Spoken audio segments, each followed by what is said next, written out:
My name is Claire Bennett. I'm 37 years old. I used to work as a field cryptologist for the NSA Clearance Level 5. On my last day, I remember removing my ID badge and lanyard, the one with NSA Field OPS printed in white over matte black. It felt heavier than usual, like it knew I wasn't coming back. I've helped secure intelligence that never saw the light of day.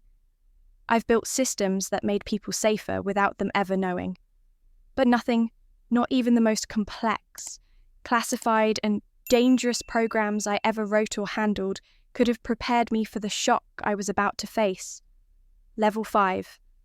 I've helped secure intelligence that never saw the light of day. I've built systems that made people safer without them ever knowing. But nothing, not even the most complex, classified and dangerous programs I ever wrote or handled, could have prepared me for the shock I was about to face. It was a probate hearing, supposedly routine, but then my brother stood in front of the judge and said she faked her entire military career. The words didn't just sting, they cracked something. Not because I didn't expect betrayal, but because he said it like it was truth. Like everything I had lived through didn't count. The courtroom went quiet. Dead quiet. I heard the soft shift of the stenographer's fingers pause. Someone behind me coughed, then nothing. I sat frozen, not in fear, but in calculation. My hand stayed on the table. My breathing didn't change, but I remember the temperature in the room dropped. You always remember the moment they try to erase you. Julian kept going. Documents. Accusations, claims of fraud, all delivered in that polished corporate voice he'd perfected since we were teenagers.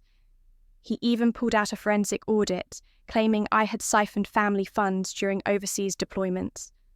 I had to bite my tongue when he referred to Dad's $72 million estate as if it had always belonged to him. Then he turned to me, smiled faintly, and said loud enough for the room to hear, Claire was always good at disappearing, especially when it came to family responsibilities. I looked at him. And you were always good at pretending to lead while letting others clean up after you. All delivered in that polished corporate voice he'd perfected since we were teenagers. He even pulled out a forensic audit, claiming I had siphoned family funds during overseas deployments. I had to bite my tongue when he referred to Dad's $72 million estate as if it had always belonged to him. The judge flipped through the pages without saying a word. No one looked at me. Not really. Except Evelyn, our mother seated behind Julian like a shadow in pearls and pale lipstick, her hands folded around the same clutch she'd taken to every funeral. Her eyes didn't move at first, fixed on the floor as if it might offer her an escape. But then they lifted. We locked eyes just for a second. And in that second, I saw something flicker, not pity, not guilt. Recognition. She knew I was telling the truth. But her lips stayed shut. Not because she didn't believe me, but because she still didn't believe I mattered enough to defend. Mother, seated behind him like a shadow. She didn't move, but she saw everything. For a second, our eyes met. And in that split second, I knew she knew I was telling the truth. But she wouldn't speak. Julian's lawyer passed a stack of files to the clerk, all allegedly proving that I forged records, lied about deployments, even falsified security credentials. It was surreal. They were trying to rewrite my entire life in front of a judge who didn't even know what NSA Clearance Level 5 entailed. When the judge finally asked if I had anything to say, I didn't defend myself. I didn't explain 20 years of clearance of deployments that never made records. I just reached into my bag and pulled out a folder, slimmer than his but heavier. I walked forward, placed it on the desk, and stepped back. Quiet, still, waiting. He opened it, read the first page. Then something changed. His jaw tightened. He stopped flipping. He looked up at the bailiff. "Seal the courtroom," he said, voice low. Military police entered through the side doors, boots striking the floor in perfect rhythm like a warning. Their uniforms were crisp black with gold trim, and their presence sucked the air out of the room. One of them paused to close the doors behind them with a firm click. Another adjusted the strap of his radio. No one in the gallery moved. You could hear the faint metallic jingle of their utility belts and the soft hum of the fluorescent lights above. Sharp boots, heavy. I didn't turn around. I didn't need to. Julian's posture broke. He stepped back, tripping over his own words. The lawyer beside him dropped his files. My mother's face was drained of colour. This wasn't just about inheritance. This was about national security, about betrayal, about truth being stripped from me for decades. I didn't flinch, because this wasn't the moment I broke. It was the moment I came home. After the courtroom emptied and the door sealed behind me with a thud that echoed louder than I expected, I drove straight to my father's apartment.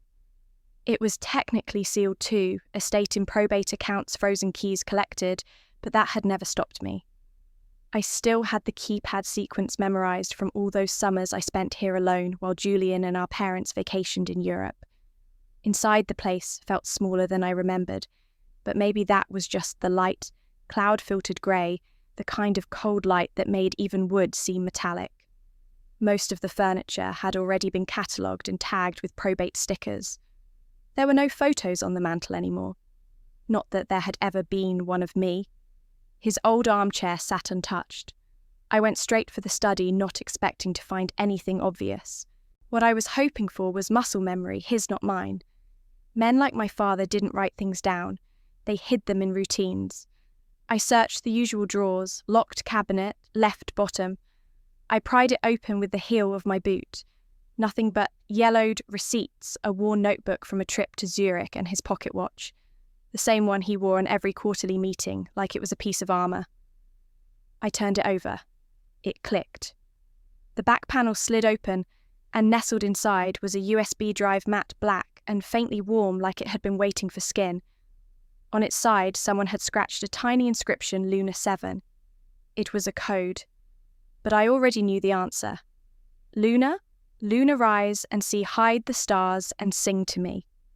A lullaby from when I was 6, when I had night terrors so severe my mother would shut the door and Julian would yell, "Quiet down, you're scaring the dog." But Dad had written that tune just for me. Only sang it once. The 7 was my room number on base when I first deployed. There were moments he remembered me, just not the ones that counted in front of others. I pocketed the USB but didn't leave. Not yet. I walked down the hallway, same creaking floorboard outside the bathroom, same chipped frame around the childhood height chart he never erased. I paused at the shelf where we used to line up trophies, Julian's for varsity football debate team, junior business league. Mine one for state science fair, one with a basic encryption algorithm built out of recycled calculators. I remembered the night I brought it home. I set it down, proudly said, "Dad, I won first place." He looked up from the newspaper, nodded and said, "Good. Don't forget to rinse your plate after dinner." The next day, he framed Julian's team photo and put it above the fireplace. That's the thing about being invisible. You stop trying to be seen and start learning how to watch. I never forgot anything after that. I didn't need to. It was all burned in. Another memory surfaced as I passed his office door. Mum's voice sharp and dismissive. "Claire, you're a girl. Don't try to be a soldier." She had said that the week I received my ROTC acceptance. I wasn't supposed to outgrow their version of me. But I did. That's when the rewriting started. I powered up his old desktop. Most of it was wiped clean default reset like someone had planned for this. But I had ways. I bypassed admin using a ghost login I used during my NSA field ops. Buried deep in the unallocated sectors of drive partition D was a set of encrypted folders. One of them was titled simply, "Will Real." I clicked. Password prompt. I didn't guess. I decrypted. I rebuilt. Line by line, it took 6 minutes. Inside was a scanned copy of a notarized will, dated 8 months before the one filed in court. This version named me as primary beneficiary. Claire Elise Bennett, my full name. Not the ghost name Julian had submitted in the fake version CE. Bennett, as if my existence could be reduced to initials. In this will, Dad detailed specific reasons. Her service to this country was never acknowledged properly. This is not a reward. It is restoration. I stared at the words. My throat tightened, not with emotion, but with a grim kind of clarity. He had known. At some point he had tried to fix it, but someone else had gotten here first. Julian. He was the only one with access to the estate's digital archive after Dad's last hospital stay. He had tech help too, Elise, no doubt. Together, they'd created a cleaner version of reality, one where I was nothing more than a disgraced sibling looking for a payout. My father's real will had been buried, like everything else that proved I existed beyond their narrative. I copied the file, printed it, photographed it with time-stamped metadata on 3 separate burners. And then I burned the original print copy I found in the safe, just in case they ever came back looking. As I left the apartment, I looked over my shoulder, not for security, for ghosts, because in that hallway for the first time in years, I remembered being 10 years old and hearing Julian tell a friend Claire's just weird. She thinks computers are more interesting than people. Maybe he was right. Computers didn't lie to me. They didn't pretend to forget me in the family photo album. They didn't call me a fraud in court. They just told the truth when you asked them the right way. I had what I came for, and more. But now I needed proof that couldn't be erased. Because it wasn't just a will I needed to recover, it was the record of a life that deserved to be written down one bite at a time. The next morning, I had to face Elise Carr. She was the one person I'd expected to believe me, or at least hesitate. Instead, she sat across from me in the conference room at my lawyer's office. Lips pressed together, eyes cool. Consent of the room felt thick with anticipation. I didn't stand. I sat shoulders squared. "Elise," I said quietly, "we need to talk." She leaned back, hands folded over the crisp folds of her navy suit. "I've been through the discovery. There's no record of you on any classified missions. No assignment logs, no deployment orders, nothing in the system." Her voice was polite, professional, but I heard the satisfaction beneath it. I remembered mornings we spent debugging code in the NSA lab, the nervous excitement when a protocol ran clean. We trusted each other then. Now she was wielding that trust against me. I took a breath. "What systems did you check? Standard clearance channels, joint interagency logs, field assignments, mission codes?" The audit came back clear. She paused, steering her gaze to the table. "I'm sorry, Claire, but I have to do my job." I leaned forward. "Did you happen to check the archival duplicates? The ghost partitions?" Her jaw ticked. "Why are you defensive?" I controlled my tone. "Because the systems you checked are the ones you had full rights to, but the ones you didn't. You might have hidden irregularities there." She stood. "Are you accusing me? I'm asking," I said calmly. "Did you alter my record?" For a heartbeat, I saw the girl who laughed with me over coffee runs. Then she closed that door. I did what was necessary for my client. She walked out without another word. I watched her go. I didn't cry. Instead, I felt colder.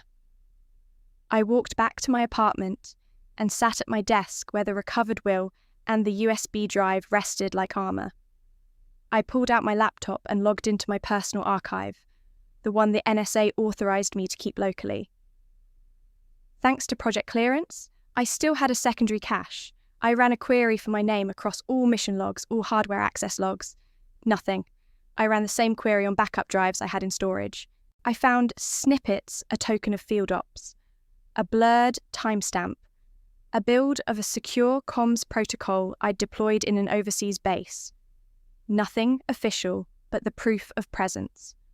When I cross-referenced hashes, I found files dated hours before my deployment date that only came from forward stations.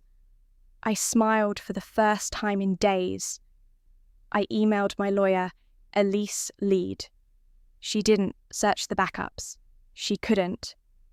She removed my access rights weeks ago, coincidentally, the same day Dad went into the hospital. She erased me. But I needed more. I needed to show not just absence, but removal. I spent hours writing a script to log all changes across the NSA staging servers, particularly the modules linked to my field units. Midnight came and went. I found changelogs showing deletions and permission alterations tied to Elise's login. Her account ID matched my folder's original root owner. She deleted directories labelled Ops och Bennett and replaced them with empty shells. I captured timestamps, IP addresses. Then I called her. Her secretary answered. "Elise isn't here," the voice said flatly. I replied, "Tell her I have news she needs to hear." Later that week, I brought the evidence to my attorney and asked her to prepare a subpoena. We arranged a friendly deposition with Elise in front of the judge overseeing our inheritance case. The day came. She entered the room in the courthouse basement sunglasses, hiding whatever hesitation she might have had. She sat across from me, expression unreadable. My lawyer outlined the purpose. Elise's counsel nodded. Then came my question. "Ms. Carr, do you recognise this server log I handed over a laptop displaying the changelog?" She glanced, frown flickering. "I have no idea what that is." I pressed on. "It shows your login, your IP address, removing directories that contained my field assignment records. Can you explain why those files were missing from the documents you presented in court?" She looked at me directly. "I did not remove anything. That's a wild claim." I didn't flinch.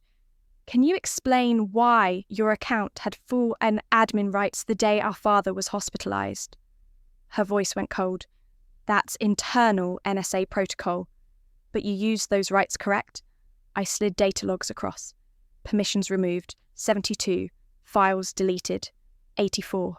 She shook her head. "You're fabricating this." I met her gaze. "The logs don't fabricate." I paused. "If you won't acknowledge it, we'll present this to a federal inspector." Elise exhaled sharply. For a moment, her composure cracked a flicker of regret, maybe fear. "I didn't let it pass. You betrayed me, Elise, not just for Julian, but for yourself." She stood. No more questions. We left. My lawyer nodded approval. We'd exposed her. I felt the tension ease. That night, I went home and opened the will file again. I thought of Dad, how he insisted no one knew the real Claire, not even him, until he heard the lullaby key. I thought of my childhood trophies, the family silences. I thought of Elise sliding from friend to opponent. I thought of the courtroom where I'd been erased. Now I'd begun my reassembly. This was only the start. The next piece was buried in Montana, in a town too small for its own post office. That's where Noah lived now. After being expelled from military academy, he'd disappeared from all family events, holidays, even the Christmas group texts. I hadn't seen him in 6 years. The drive out was long fields of frost-bitten wheat roads without markers, and a diner where everyone turned to look when I walked in. I didn't blame them. I didn't look like someone who belonged. I still wore my old government parka, still carried my name badge in a side pocket, like a talisman even if it hadn't scanned in years. When I pulled up to his place, a single-story cabin with chipped paint and a tire swing hanging lopsided in the yard, I hesitated. The past didn't just haunt this house. It waited for me. I knocked. No answer. Knocked again. Footsteps. Then the door opened. Noah stood there taller than I remembered, beard, unkempt eyes hard. "I thought you were dead," he said flatly. I swallowed. "I thought you were still angry." He didn't move. "Angry is mild." I nodded. "Can I come in?" He stepped aside without a word. Inside, the place was cluttered with toolboxes and military relics. An old academy plaque sat turned backward on a shelf. I touched it. "You kept this? It's wood, good for propping doors." We sat at a cracked kitchen table. I glanced at his hands, calloused, oil-stained. "I need your help," I said.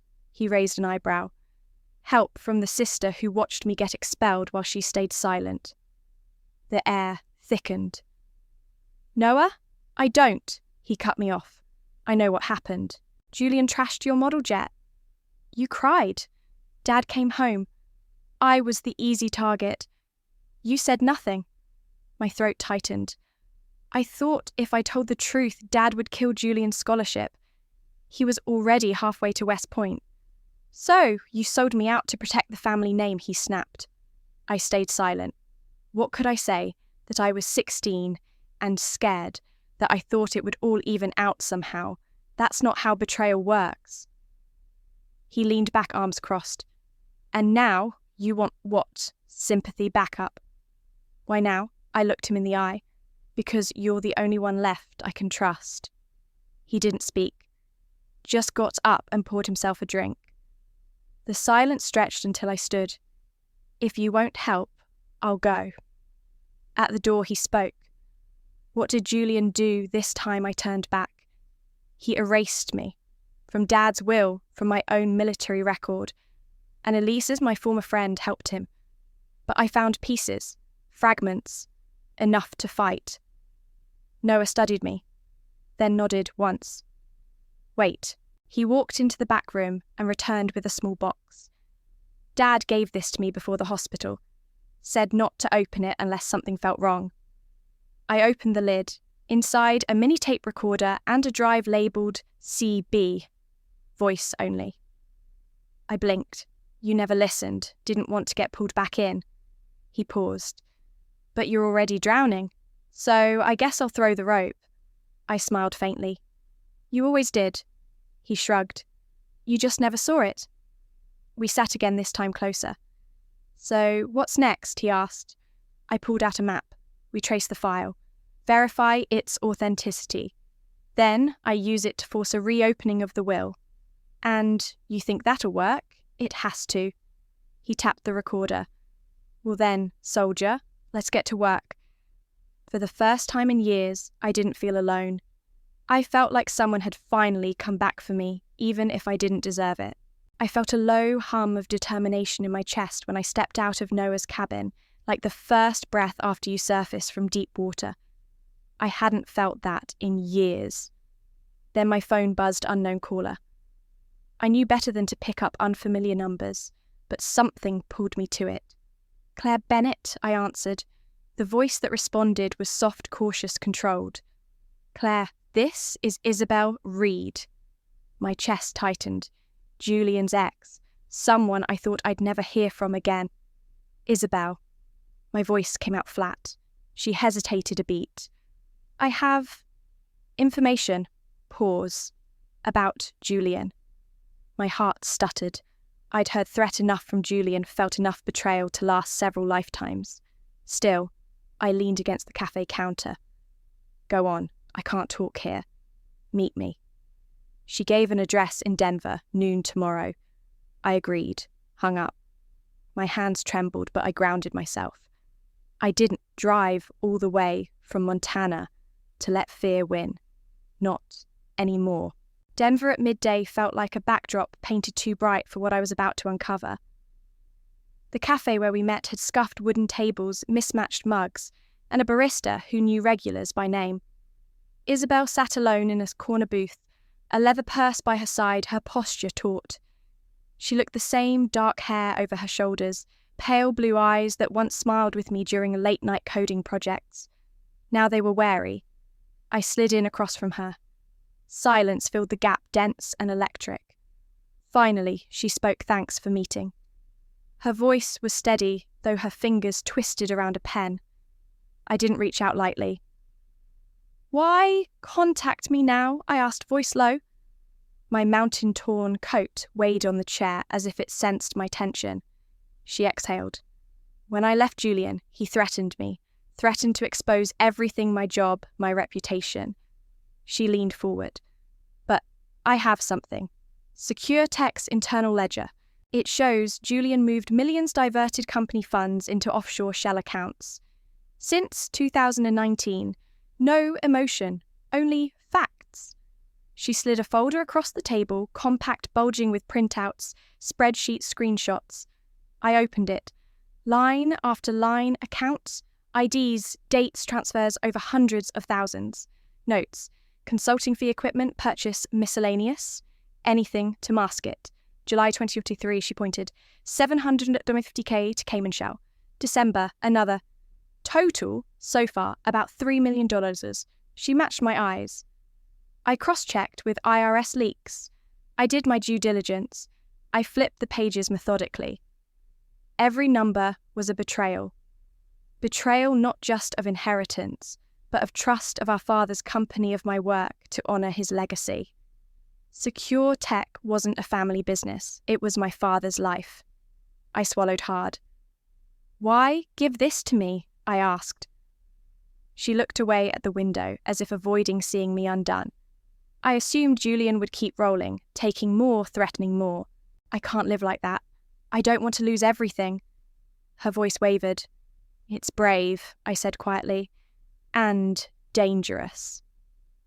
I closed the folder, lightly so as not to tear the paper. The cafe noise felt distant. Outside, traffic filtered in, but my world shrank to the table between us. Her gaze met mine. I know this puts me at risk, but I can't stay silent. I resisted the urge to hug her. Instead, I tucked the folder under my arm, standing. I'll need backup. I still have contacts, legal, NSA forensics, metadata analysts. We'll make this airtight, she nodded. I'll sign affidavits, testify. I'll come clean with everything. Good, I said, then paused. Is there more? Isabel hesitated, then retrieved a USB drive from her bag. Backups, ledger, snapshots, timestamps, server logs. She placed it next to the folder. Take it. I held the drive between two fingers. The weight of it was physical proof. If we survive this, no one will threaten us again, I said, voice low but firm. She gave a small, tired smile. That's the plan. We packed up. I paid for coffee, black, bitter grounding. She left out the back door before I could stall. I felt that rush again, hope tempered by caution. Driving back, I turned the USB over and over in my palm. Staff badges at NSA had their little shutter noise clearing rooms with clicks and buzzers. I remembered how it felt, silent confidence. Now, with Isabel's files, I had something tangible to prove Julian's corruption. Back at my temporary apartment, I set up my laptop on the kitchen table. The faucet drip filled the silence. I slid the stick into a USB port. Folder names appeared, ledgers, shell logs, screenshots. I duplicated them onto encrypted drives. My fingers moved swiftly, each copy a reclamation. I paused, thinking of my father. He built Secure Tech on principles security, integrity, trust. Julian twisted those principles for personal gain.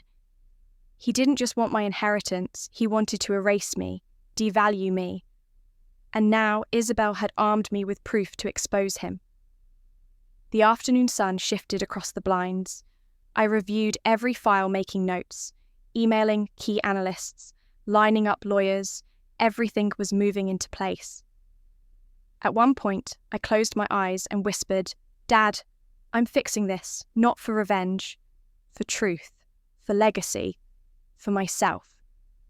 This deal with Isabel wasn't just a step, it was a turning point. She had given me the fuel. Now I had to build the fire that would burn away the lies. I flew back to Colorado and entered my father's old house one evening, just after dusk, the street lamps flickering on. It felt too quiet. I'd prepped every tool, a portable drive imager decryption software I'd built during my time at the NSA, and a notebook where I detailed every step. The air smelled faintly of stale wood and old carpet. Even though the house was supposed to be cleared out, I noticed fresh scuff marks on the hardwood floor, near what had been his desk. Someone had been here recently. I started with the storage server logs, simple text files that record every access time, IP, and device name. My signature tool, which I'd once used to hunt down foreign cyber operatives, now helped me track internal access from months ago. I traced a series of logins tied to an account that belonged to my father. His usual admin machine was offline, but the log showed file activity around 11 p.m. on a Saturday, 2 nights before Julian filed the frozen inheritance motion. Among the accessed files was one I recognized from its hash, a voice memo folder titled Inheritance Charter Verification. It hadn't been publicly archived. I located the hidden voice file on a backup volume. I plugged it into my laptop and listened. It was Dad's voice, low, deliberate, like he was reading from a prepared note. Claire Bennett is the intended beneficiary of my digital trust and all company assets. Under no circumstances shall any alteration be valid without her explicit... The recording cut off. I let it play again, scrubbed through. The last words were muffled. Maybe he'd been interrupted. My pulse quickened. This wasn't proof alone, but it was enough to counter the court's argument about misrepresentation. I copied it to my encrypted container and labelled it Key. Evidence A. Then I moved to the cabinet in the corner of his office, a plain wooden unit I'd never noticed before, because the room was usually cluttered. I pried the backing loose and found a slim hard drive taped inside. It was cold to the touch. I recognised the connector SATA. I clipped it into my drive duplicator. Reading through the drive, I uncovered a folder structure labelled Voices. Inside was a series of WAV files dated over several months. One had a name like Z32519VJ Conflict, and I felt my breath catch. It was him referring to Julian by initials, and conflict made my heart pound. I copied them all. Back in my temporary lab in the basement, I started decrypting the biggest file. The encryption used AES-256 with a custom wrapper. I'd built tools like this for the NSA when they needed secure off-network archives. Now I was using them to open my father's secrets. Watching lines of code flash by, I recalled the first time I'd built a prototype encryption system in college, how thrilled he was. He'd told me, "You're doing what men twice your age can't." That memory hurt because it was one of the few times I'd heard pride in my voice at home. The file decrypted. I listened. Dad's voice quieter this time, as if recording in his study at night. "If you're hearing this, Claire, things didn't go as planned. I wrote the original will naming you sole beneficiary.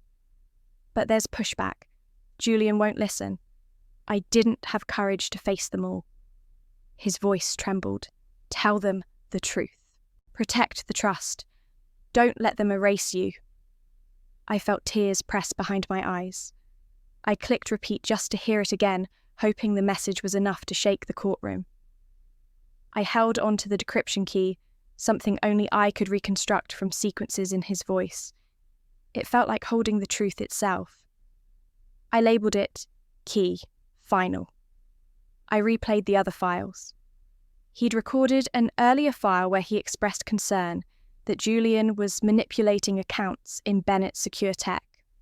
Another, where he described finding anomalies in login logs. It matched the IP I'd seen earlier that pulled from internal company servers. I cross-referenced dates and found Dad recorded it 2 days before he was hospitalised. It was clear he was being shut out. Morning light filtered through the basement window as I stood exhausted but determined. I folded the drives and the USB voice files into a discrete case. I updated my protocol notes, including chain of custody details. This would have to survive legal scrutiny. Dad's voice was no longer hidden. It was my weapon. I paused, touching the wall cabinet, where I found the drive. Memories flooded evenings when he'd helped me calibrate science fair projects in that very corner using his tools. He never doubted me, and now his words would. I locked the case and left, stepping into the crisp morning air. I felt something inside me shift. I wasn't just fighting for money or legacy. I was fighting for the record of a life that deserved to be remembered. And I had the proof. That clarity drove me to dig deeper into my father's legacy, his final safeguard against manipulation, a hidden counter-surveillance system. I parked outside Bennett Secure Tech late one evening and slipped in through the side door I remembered from touring the server room. The office lights were dim, and the low hum of the HVAC system echoed in the empty corridors. My heels clicked on the linoleum, a rhythmic reminder of purpose. I carried my laptop, a small USB toolkit, and the decryption hardware from Part 6. I headed to the server room. The door slid open with a soft hiss. Inside, racks of blinking LEDs glared back at me. I found the central terminal unused officially since my father's passing. Swiping the admin keycard my father once let me scan during a demo, I gained root access. The system greeted me with outdated patches. Perfect. Within minutes, I discovered a hidden process ghost watch. It monitored file integrity across company databases and triggered silent alerts when entries were altered. It was my father's brainchild, designed to protect against internal tampering. I followed the logs. There were traces of remote logins months ago, all time-stamped overnight during my father's hospital stay. One IP stood out, 192.158 to 24.67. I traced the subnet to a location used by Trust Law Group, where my brother's counsel, Elise Carr, worked. My heart thumped. Elise and Julian had more than legal records going into those databases. They were trying to rewrite history. I patched my intrusion with spoofing techniques I'd honed in NSA Red Team Ops and masked my access to avoid alerting any real-time monitoring. I fetched the last known clean snapshot of the accounting logs and the original digital will embedded in company systems. I copied files labelled 2025-03-18-snapshot, the day before my father's hospitalization. I compared it to the current live database. The differences jumped out: large fund transfers to shell accounts, removal of clauses, naming me, and insertion of a trustee clause favourable to Julian. I drilled into each difference. On March 19th, between 2:14 a.m. and 3:06 a.m., a user, ECN01, deleted the clause naming me as sole beneficiary and reduced my stake from 70% to 10%. That leftover 60% had been rerouted to Julian-controlled accounts.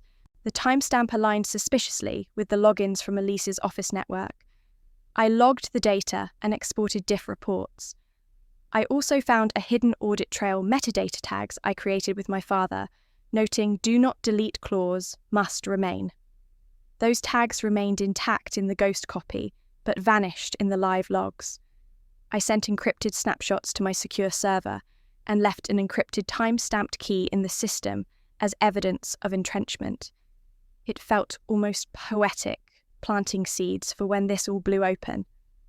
As I shut down my remote session, I realized this wasn't just proof of financial tampering. It was proof of betrayal, wrapped in code buried in silence. I packed up and walked out into the cool night air. My phone vibrated. It was a message from Isabel. Anything. I typed back, "I have more than you can imagine." I breathed deep.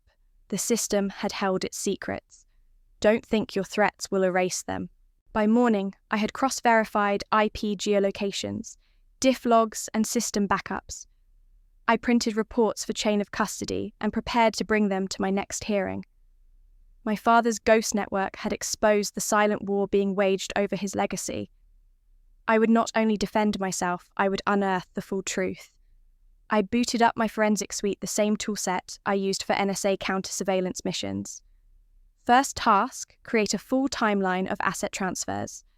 I imported the accounting snapshot from March 18th and compared it to post-hospitalization logs. The tool flagged suspicious transfers totaling tens of millions, money moved in the dead of night, divided into microtransactions to avoid red flags. I noted that $15 million shifted to a shell company named Granite Holdings, and an additional $10 million dispersed across trust accounts linked to Julian's associates. Timestamps matched the IP logs from Elise's access window. Next, I turned my attention to the hidden video. While reviewing directory structures in the Ghost snapshot, I found a .sys file with a timestamp 2 days after those transfers. File size was too large for a simple system file. I extracted it cautiously. It was disguised behind a decoy virus executable named update.patch.sys. I quarantined and opened it in my secure sandbox. Momentarily, a command line flashed a fake progress bar. Then, the real file began to play. It was grainy footage, handheld camera filmed in my father's study.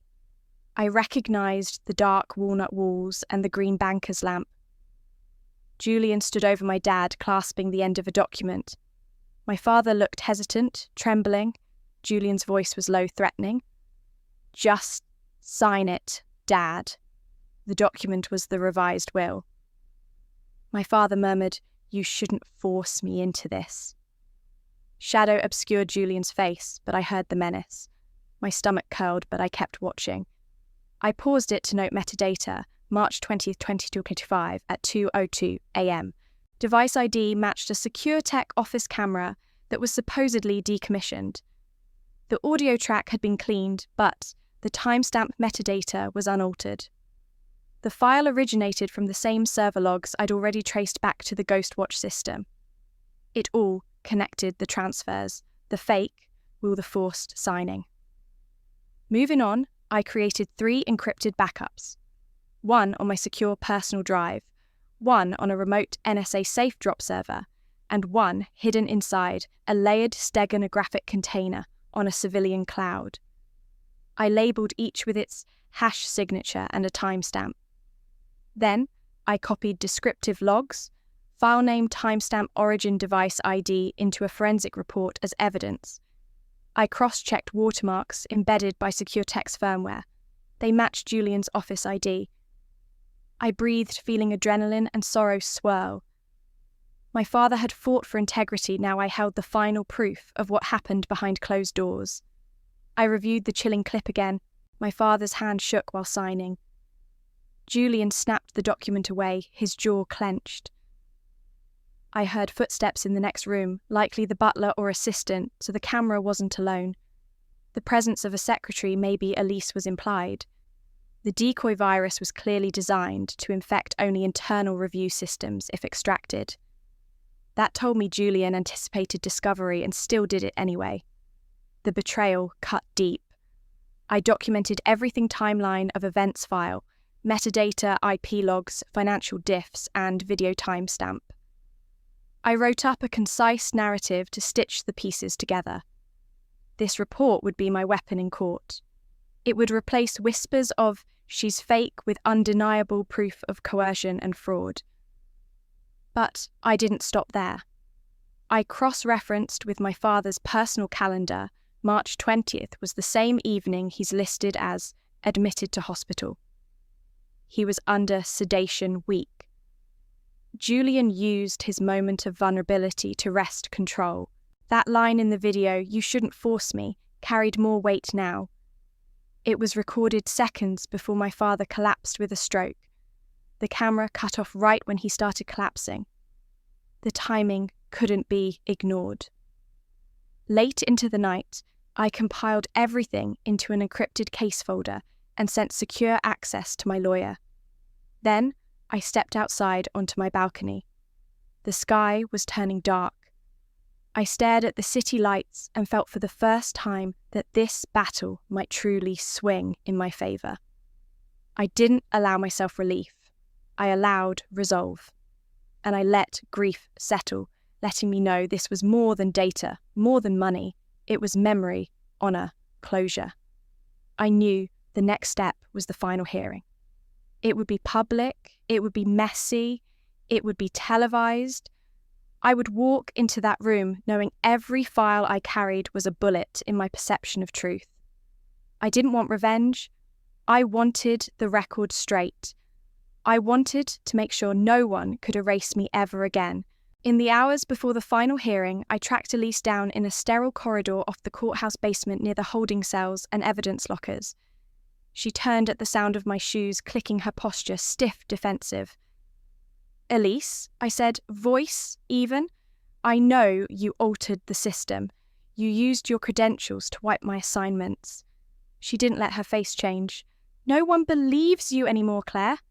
Her words hit like a slap. She sounded bored, uninvested, like I was some inconvenient glitch. I met her gaze. Then, you won't see what I've done. She looked away. As we stood face to face, the courthouse felt hollow. Echoing steps, murmur of guards, distant hum of air ducts. Her silence was louder than any confession. I turned and walked away, feeling the weight of what I was carrying, not just the USB, but the truth woven through every file. In the courtroom, the air was colder than I'd expected. Tall windows reached up behind the judge's bench, but the curtains were closed, sealing the room in artificial light. The audience was half full. The only media in attendance were 2 reporters scribbling at the back. Julian sat at the plaintiff's table, eyes fixed on me like a predator. Elise sat beside him, feigning calm. The public defender for my side gave me a nod. I saw the edge of fatigue in her eyes. She'd believed me from the start. Julian's lawyer rose first and reached into his briefcase. Your Honour, he began, we have received and submitted medical records indicating that Ms. Bennett suffers from service-related PTSD. Trauma that has in documented cases led to misinterpretation of digital logs and systems. We believe it is likely that Ms. Bennett constructed a narrative around auxiliary files without verifying their origin. We ask the court to consider her mental state when evaluating her claims. The words landed with impact. I could feel the room shift the judge's pen, pause the guard at the door, slow his step. They weren't questioning the evidence, they were questioning me. My past, my credibility, my mind. I swallowed. My hands curled around the USB in my pocket. I stood. Your Honour, I said quietly, and suddenly the room was still. I appreciate the concern. I paused, letting it sink in. But PTSD doesn't erase evidence. It doesn't rewrite logs, modify metadata, or create video files. I can't speak to my mental health in this setting. What I can do is speak to facts. I caught Julian's eye briefly. He stiffened. I held his gaze. Your Honour, I request permission to present a recording directly from the USB drive in court before any expert has had a chance to invalidate it. Elise bristled, tilting forward. The judge looked at me, then at Elise. Objection? He asked. Elise stood smoothly, voice calm and precise. Your Honour, the device has not been authenticated. Standard protocol requires chain of custody verification before admission of digital media. We cannot allow unverified evidence to be publicly displayed. It sets a dangerous precedent. She paused, as if measuring my reaction. We moved to strike it from the record unless verified. I felt my chest tighten. This was expected. I took a breath. I have nothing to hide, I said louder than I intended. Maybe too loud. The room shifted again. Everything on that USB matches the chain of custody report I filed, time-stamped, and signed by the forensic analyst retained by this court. The file was accessed as part of court-mandated discovery. It is authentic, and I'm willing to sign an affidavit right now. There was a pause. The judge leaned forward, folding his hands. Affidavit submitted? He half asked, half stated. I nodded. All right. We'll allow the playback with limited volume. Counsel may approach the bench. He banged the gavel. Bring the device in. They wheeled in a small monitor and laptop on a cart. Elise watched me like she expected me to drop the drive or press the wrong button. I connected it myself because I didn't want anyone touching the evidence. The screen flickered, and suddenly the grainy footage from that night in March before my father was rushed to the hospital filled the room. Julian's silhouette leaned over my father, voice low but clear. Just sign. My father's voice cracked. You shouldn't force me into this. The judge leaned forward. The audience gasped. In that moment, I felt something shift inside me like air rushing back into a chamber that had been vacuum sealed. Julian stood abruptly, eyes wild. Elise lunged forward, but the judge held his hand up. Let it play. The footage ended just as my father slumped. The room was silent except for the hum of the projector. Then Elise recovered. She tried to argue triviality's lighting angle, but no one listened. The judge shook his head. He addressed the court. We will recess for evidence review. Order all parties to mediate on the authenticity of this footage and its implications. Return at 2 p.m. Gavel struck. As people stood, I sank into my seat. The weight of hundreds of eyes. I didn't celebrate, I just exhaled. Julian's lawyer stared at the vacant screen. Elise approached soft but intense. You got lucky, she whispered. I met her eyes. No, I said, voice low. I earned every bite. I turned and walked out with my team. I felt a hand lightly touch my shoulder. It was my public defender. No words, just a squeeze. Outside, I stepped into the hallway. The echo of my boots felt steady. I gave myself a moment, finally allowed to feel hopeful, not vindictive. I left my phone on Do Not Disturb, shut the courtroom door behind me, and let myself lean against the wall. The fight wasn't over, but lines had been drawn. Truth had been spoken. And this time, it wasn't whispered. The judge adjusted his glasses and leaned back in his chair like the weight of what just happened needed physical space to settle. My fingers tightened around the flash drive. Miss Bennett, if you would, he said, voice steady but quiet. I nodded and stepped forward, handing the drive to the court technician. The bailiff moved to dim the light slightly as the screen flickered on. The video began grainy. My father was sitting at his desk, thinner than I remembered him, his fingers trembling slightly over a pen. Julian stood beside him, casting a long shadow across the paperwork. You said this was a power of attorney. My father's voice crackled through the speakers. You said I'd still have control. Julian's voice was cold. It's a simplification, Dad. Legal alignment. We can't afford delays with the estate. You always wanted things streamlined. My father hesitated. Then, you shouldn't force me into this. The entire room went still. Julian, seated at the table, leaned forward, whispering something to his attorney. I caught the tension in his knuckles as he gripped his pen. I watched his jaw lock, the muscle twitching. On screen, the video zoomed in slightly metadata timestamp, visible in the corner, unaltered. It confirmed everything, the date, the terminal, even the file path used on the secure tech drive. It wasn't just coercion. It was fraud at a federal level. Then came the sound that changed the air. The side doors burst open with a metallic snap. Heavy boots pounded against the marble floor, fast and in formation.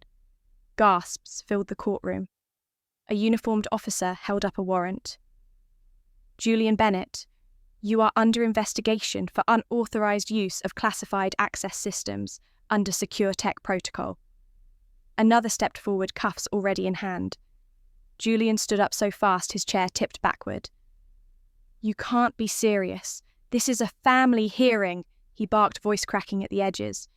This is a setup. But the officers didn't flinch. One of them read his Miranda rights while the others flanked him. His lawyer stood frozen, mouth ajar, unable to process what was unraveling in front of him.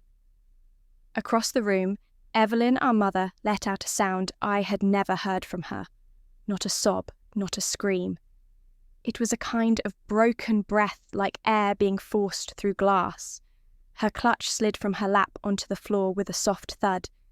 She didn't pick it up. Her eyes locked on Julian, but she didn't move. It was as if the betrayal had finally punctured the layers of detachment she wore like pearls. Her lips parted just slightly, but she said nothing. For once, even silence didn't protect her. Then, Noah stood. He had been sitting 2 rows behind me, arms crossed like he wasn't really part of any of this. But now, he walked down the aisle slowly, deliberately, and in front of everyone, judge, officers, family, he spoke. My sister is the only one here who didn't lie. It wasn't loud, but it didn't have to be. The room held its breath. Julian turned toward him, snarling, "You're siding with her now, after everything Noah didn't answer." He just looked at me, and for the first time in years, his eyes weren't bitter. They were tired and clear. I didn't cry. I didn't even breathe deeply. I just stood there, finally still in my own skin. The judge called for a recess. Julian was escorted out in cuffs. His lawyer was instructed to remain for further questioning. Evelyn never stood, never spoke, never looked at me. As the room emptied, one of the officers passed me quietly and said, "The NSA's internal audit unit thanks you for the recovered files. They'll be in touch." That was it.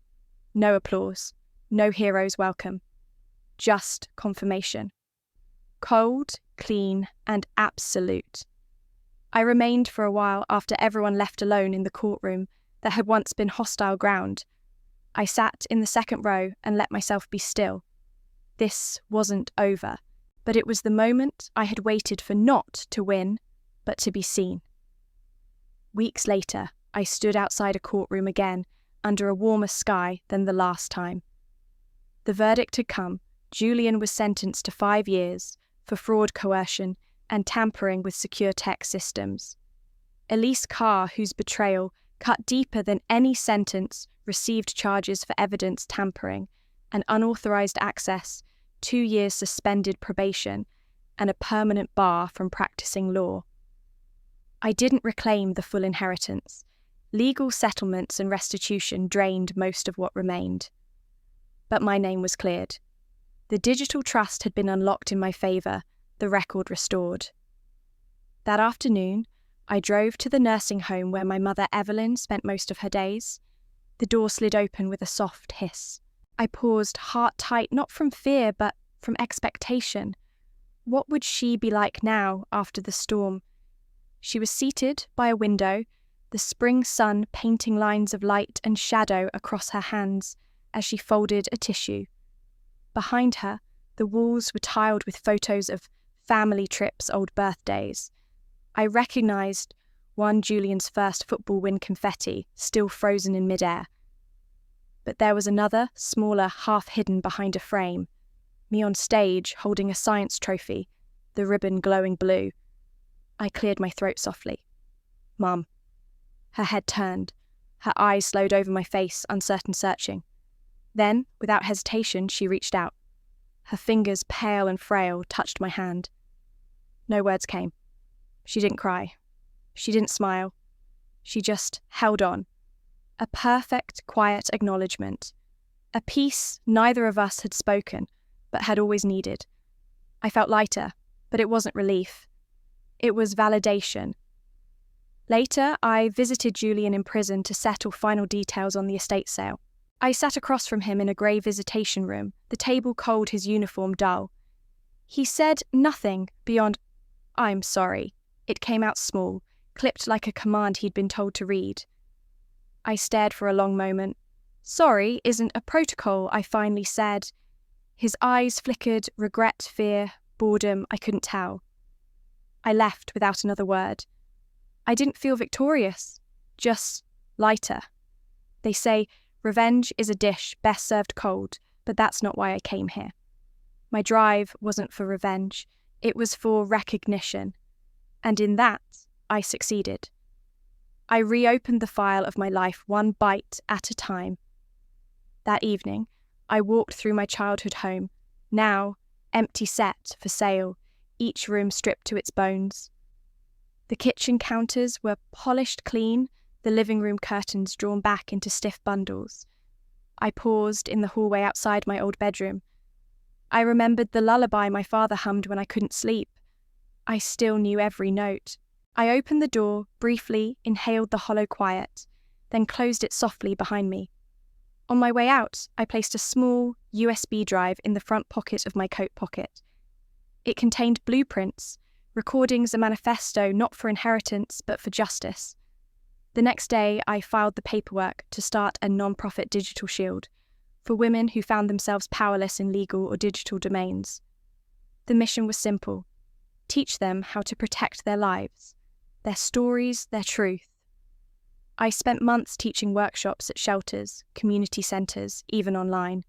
Sometimes I brought my mother with me. One afternoon, after a session on secure communication, I returned to find her waiting at the back, a quiet presence. She didn't clap, but when I finished, she looked at me, eyes steady. I nodded at her and she nodded back. It was enough. Letters arrived, stories from women who said they felt seen, heard safe. Each one made the burden a little lighter. I didn't need a headline. I just needed a name that couldn't be erased. One morning, I received an envelope with no return address. Inside was a photo of me and my father leaning against his old Jeep. Both of us, smiling the desert dusk behind us. No note, just the image. I tucked it into a drawer in my office, next to the Lullaby USB. I don't reply. I don't need to. Some things say enough without words. I walk past that drawer every day. I don't demand justice. I design it anew. I walk past that drawer every day. I don't demand justice. I design it anew. Launching Digital Shield felt like stepping into the unknown. I had traded courtrooms for classrooms, coercion for collaboration. My first workshop was in a local community centre, a small room with scratched desks and peeling paint, but the women inside carried the weight of 1,000 untold stories. They sat up straight when I walked in, curious, tired, determined. I remembered the courtroom rose, the judge's gavel, my mother's silent hand. This felt different. It felt real. I started with the basics: securing emails, crafting strong passwords, spotting fraudulent messages. Then we moved to deeper lessons: understanding digital privacy laws, preserving evidence, how to counter false accusations.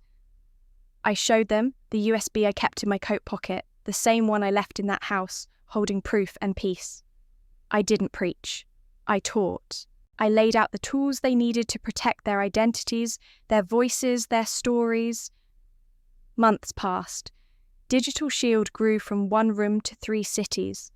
I invited guest speakers, lawyers, IT experts, survivors of digital harassment. Each time I finished a session, I saw something I hadn't expected: a flicker of empowerment in their eyes. That flicker was enough. Then, one afternoon, I logged into my secure email. There it was, from an unknown sender: no name, no address. Just a black and white photo attachment. My breath caught. It was me, about 20 years ago, leaning against my father's old Jeep on base. He was beaming. I was in uniform, hopeful and raw. No message, no explanation, just that image. My first impulse was alarm. Someone was watching. But then I felt something else calm. A quiet acknowledgement. I saved the email to a private folder labelled closure and shut my laptop. I didn't want answers. I didn't need them. That image held its own truth. That evening, I stood before a new group, 20 women from diverse backgrounds, each in varying stages of struggle or growth. I began, eyes steady, voice calm. We don't demand justice. We design it anew. I paused, letting the words land.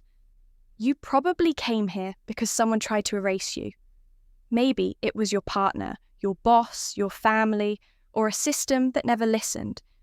Maybe they said you didn't matter. Maybe they said you were lying. Maybe they tried to prove you were nothing more than a fake. I looked around. Some nodded. Others stared rapt. That ends here. You are not a problem to be solved. You are the architect. This is about equipping you with skills, technical, legal, emotional, to build something stronger than any lie, to hold on to your truth even when the world tries to redact it. Later, a woman approached me quietly. I thought I was the only one who felt invisible, she said. But this feels like I matter. She held my hand. No words beyond that. Back in my office, I pinned the Jeep photo to a corkboard behind my desk. Over it, I wrote on a sticky note, "Built for purpose." Not to remind me of inheritance or loss, but to guide me forward, reminding every woman who walked in nobody's story is disposable. I don't demand justice. I design it anew. Digital Shield became more than a non-profit, it became a movement. A promise that no one can erase you if you hold your narrative and the tools to defend it. I still walk past that drawer every day. I still feel the weight in that USB. But now it's not a burden, it's a foundation. To anyone listening who's ever been doubted, dismissed, or told their truth was too complicated, you're not alone. Maybe your betrayal didn't make headlines. Maybe your family didn't fight over millions. But the ache of being erased, that's universal. It hides in small things, the look someone gives when they don't believe you. The silence after you speak your truth, the way you start shrinking just to stay safe. But healing is possible. Some find it in quiet routines, walking the same block each morning until the world feels steady again. Some in therapy, where stories are unpacked slowly, piece by piece. Some in groups like this one, where we teach each other how to stay safe, not just online, but inside ourselves. Healing doesn't always look like justice. Sometimes it looks like choosing not to hide. And if you're still in the middle of your story, that's okay too. You don't need to be fixed. You just need space to breathe, tools to rebuild, and people who won't let you disappear. If this story meant something to you, share it. Let someone else know they're not invisible.